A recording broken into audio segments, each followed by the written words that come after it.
Bonjour les passionnés, bonjour à tous, bienvenue sur ma chaîne YouTube Passion Home Cinéma, Hi-Fi et Vinyle. Toujours en compagnie du petit café qui va bien, ça fait plaisir de vous retrouver.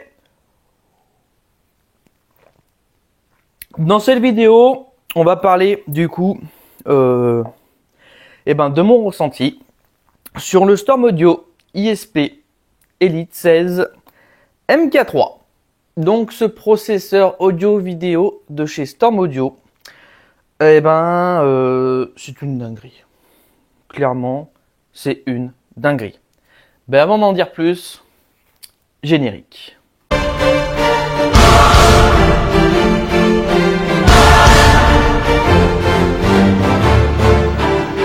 Donc, comme je le disais, c'est un truc de fou. Donc, mon intégrateur a fait la calibration. Où il a passé à peu près 2 heures, il l'a fait à distance, hein, il a passé 2 heures, il a pris le contrôle de mon ordinateur pour pouvoir faire la calibration. Donc j'ai testé. Et aux premières écoutes, déjà, détail sonore, fou. Tout de suite, j'ai vu qu'il y avait, j'ai surtout entendu qu'il y avait un détail sonore plus important que sur le Denon AVC A110. Voilà. J'ai constaté que les surrounds étaient peu présentes. C'est ce que je lui ai dit. Je lui ai dit non, que les surrounds, je les entends pas trop. Évidemment, les réglages que j'avais fait sur le Denon AVC A110, je mettais les surrounds un petit peu plus en avant. Enfin, j'augmentais de 0,5, 1 dB ou 1,5 dB. Les surrounds, surtout mes surrounds back qui se trouvent à peu près à une 4 mètres de distance, voilà. Autant les surrounds latérales, j'ai pas trop besoin parce qu'ils sont quand même assez proches. Et aussi les Atmos que j'entendais très peu. J'entendais qu'il y avait un détail supplémentaire sur les Atmos, incroyable, le déplacement et tout, c'était vraiment incroyable.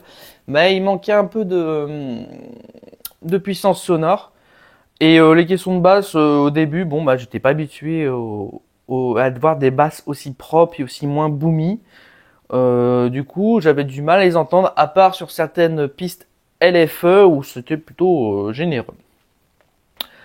Donc ensuite, je lui ai dit le bon et on va dire le moins bon de ce que j'entendais. Donc il a refait du coup une mise à niveau avec le micro de calibration, le HumiKit et Roy du coup, où là il a balancé des bruits roses dans toutes les enceintes. Il a fait une analyse de la pièce et il a réajusté tous les curseurs. Et là, on est passé sur quelque chose. Mais alors là, si un jour on m'aurait dit que j'aurais une qualité de son pareille dans mon salon, je n'aurais jamais cru. J'aurais pensé si avoir ça dans une pièce dédiée, traitée acoustiquement, voilà. Mais là, on est quand même sur quelque chose d'incroyable. Le processeur travaille super bien. Jamais j'aurais pensé avoir une qualité de son pareille. Du coup, ça rend les choses encore plus immersives. Et j'ai fait des tests sur des tas de films que je connais par cœur, que j'ai pu tester 100 fois avec le Denon AVC A110. Rien que déjà la course de Ready Player One. Alors là, on est sur un autre monde. Déjà, niveau basse fréquence, autant vous dire que le canapé, ça devient un fauteuil maçon. On est vraiment super bien. Donc voilà, je me dis qu'est-ce que ça serait en pièce dédiée cinéma avec de la diffusion, de l'absorption, enfin un traitement acoustique pro. Je me dis oui. Après, j'ai vite compris que ce processeur est un processeur, on va dire, semi-pro et vraiment prévu pour une salle dédiée. Voilà. Contrairement au Denon, c'est un peu que, c'est pas ce que je regrette, mais bon, j'étais habitué au Denon qui joue le rôle de switch HDMI sans besoin que je l'allume. Voilà. Sur le Denon, je pouvais cliquer sur n'importe quelle source. Sans l'allumer, il pouvait transférer l'image d'une source à l'autre sans qu'il soit allumé. Avec lui, on est obligé de l'allumer. C'est un peu contraignant, je suis pas habitué encore, mais on est obligé d'allumer si on veut basculer genre de la Shield au lecteur Blu-ray par exemple. Il fait uniquement transiter l'image et le son. Et j'ai constaté par contre un truc plutôt intéressant. Depuis que j'ai le Storm Audio, je constate moins de saccades et plus de fluidité sur les images. Alors, c'est ce que je me posais comme question. J'ai demandé à mon intégrateur si le Storm Audio faisait du traitement vidéo. Il m'a dit que non, il laisse passer le signal tel quel. Sur le Denon AVC A110, il y a un traitement vidéo qui s'appelle la conversion vidéo, qui est c'est dans les menus vidéo, qui sert essentiellement à convertir le flux audio au format du moniteur. Bon, c'est ce qui est marqué dans le truc. Mais je me demande si c'est pas ça qui me crée des saccades. Ou c'est peut-être un effet placebo, je ne sais pas. Faut que je fasse d'autres tests. Mais j'ai déjà fait un test hier soir en regardant un film sur le vidéoprojecteur et j'ai constaté une meilleure fluidité quand même et pas du tout de saccades comme j'avais l'habitude de voir. Donc je me demande s'il n'y a pas un lien dessus. Seule chose que je me pose comme question, je ne sais pas du tout si ce processeur Storm Audio a des sorties ou même des entrées 2.0 ou 2.1. Ce n'est pas spécifié dans le manuel, ce qui est dommage. J'ai vu que sur le site de Storm Audio, c'est bien marqué comme quoi les processeurs de telle année fabriqués ont l'HDMI 2.1, mais je n'ai aucun document qui le stipule. C'est un peu dommage là-dessus niveau information. C'est pas gravissime parce que de nos jours, j'ai aucun lecteur qui lit du 8K. Par contre, j'ai des diffuseurs qui peuvent lire du 8K. Donc je me dis peut-être que ça peut aider pour le gaming ou autre chose.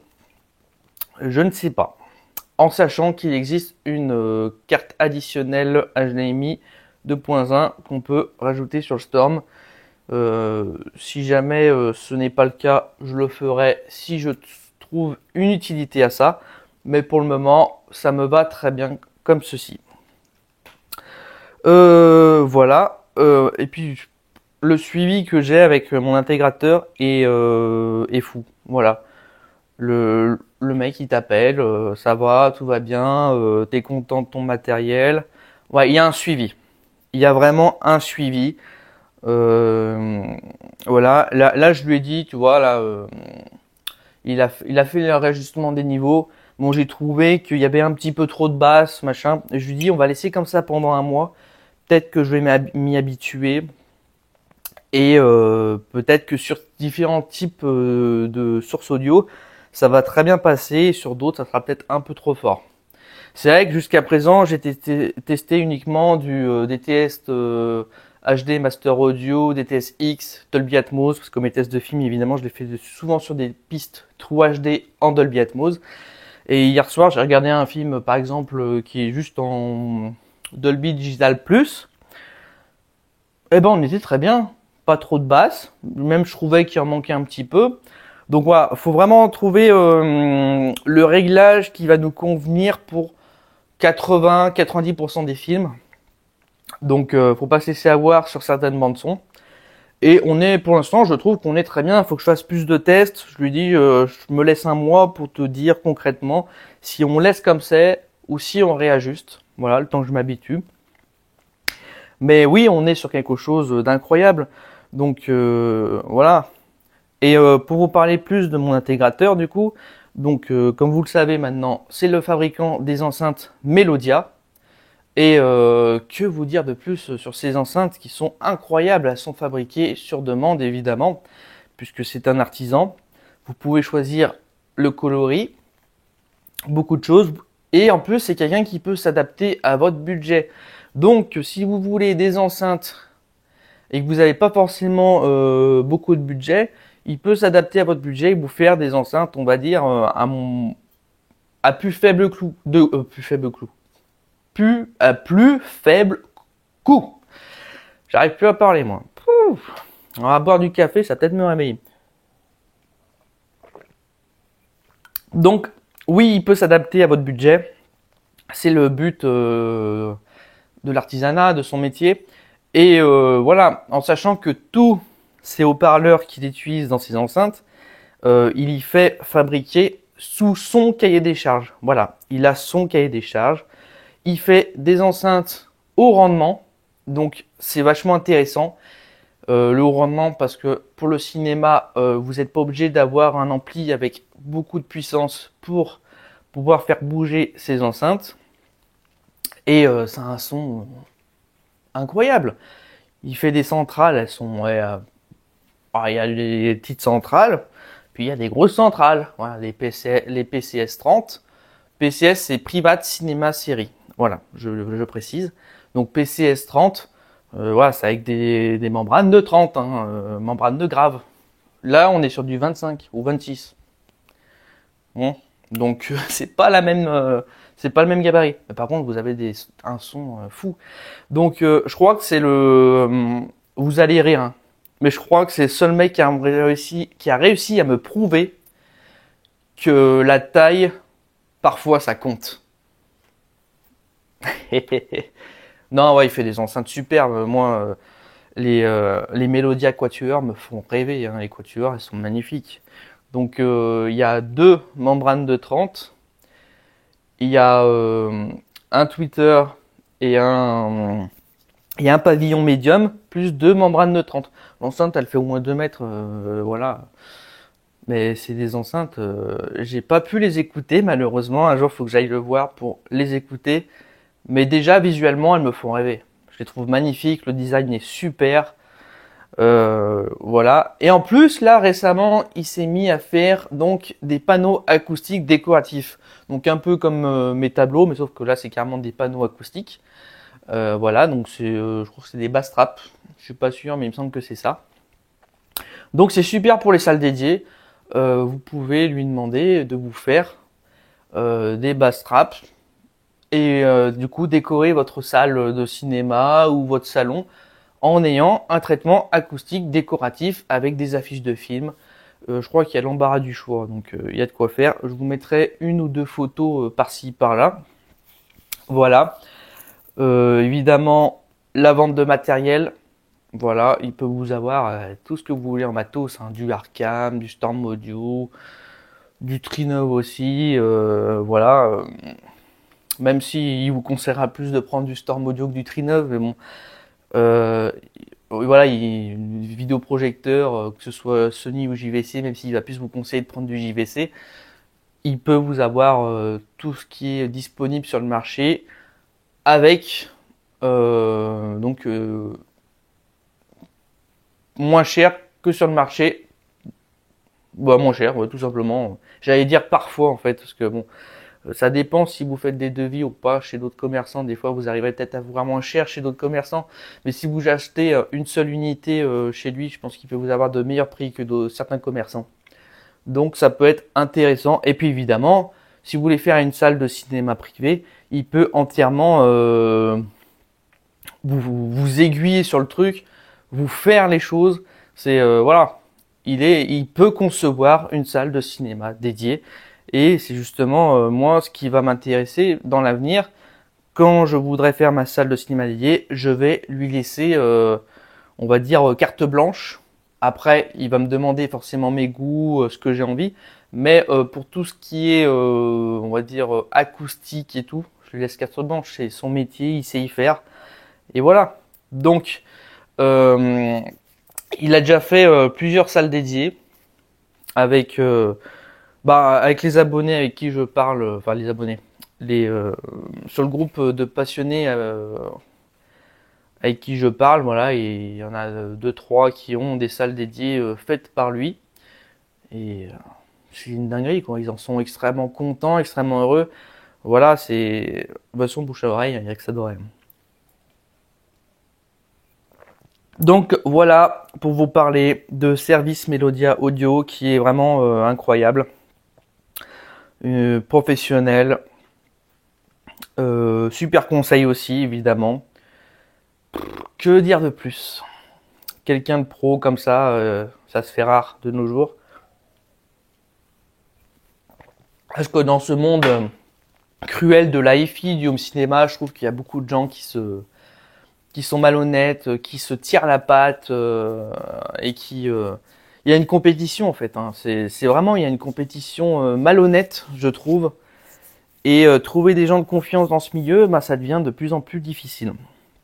Donc ça fait plaisir de faire affaire avec des gens qui sont sérieux, qui ont un suivi, qui sont professionnels et qui cherchent pas à tout prix à vendre du matos et qui sont vraiment là pour vous écouter. Voilà.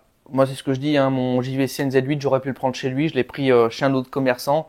C'est pas pour autant qu'il m'a fait la gueule ou voilà. Il m'a même conseillé pour des réglages et tout, alors que je lui ai même pas acheté le produit. C'est pour vous dire à quel point le gars il est pro quoi, il te laisse pas dans la merde même si tu voilà. Bon après il faut pas lui demander de te calibrer non plus un truc gratuitement si tu lui as pas acheté le vidéoprojecteur. Voilà. Je sais que là étant donné que si jamais je lui aurais demandé de calibrer, bon, je pense qu'il m'aurait demandé voilà, tu l'as pas acheté chez moi, je vais te faire payer la calibration. Mais voilà, je sais que si jamais j'avais acheté le vidéoprojecteur chez lui, peut-être qu'il me l'aurait fait gratuitement, il m'aurait fait une réduction sur la calibration, voilà. Mais après, il faut pas abuser non plus, voilà, je veux dire, ça reste, voilà, c'est quelqu'un de pro. Et que dire de plus? Donc, les amis, je vais vous laisser sur cette vidéo. Donc, tout ça pour vous dire que mon intégrateur qui est fabricant des enceintes Melodia. Allez voir la page Facebook, franchement ça vaut le coup. Allez voir tout ce qu'il fait, allez voir les commentaires des clients. Vous verrez que la satisfaction parle d'elle-même. Voilà, les clients n'ont pas été payés pour mettre des bons commentaires. Hein. Même moi là j'y suis dessus avec le Storm Audio et je peux que dire de bonnes choses sur cet intégrateur. Donc les amis, n'oubliez pas, visionnez, écoutez, mais surtout n'oubliez pas de kiffer, c'est plus important. Portez-vous bien. Salut les passionnés.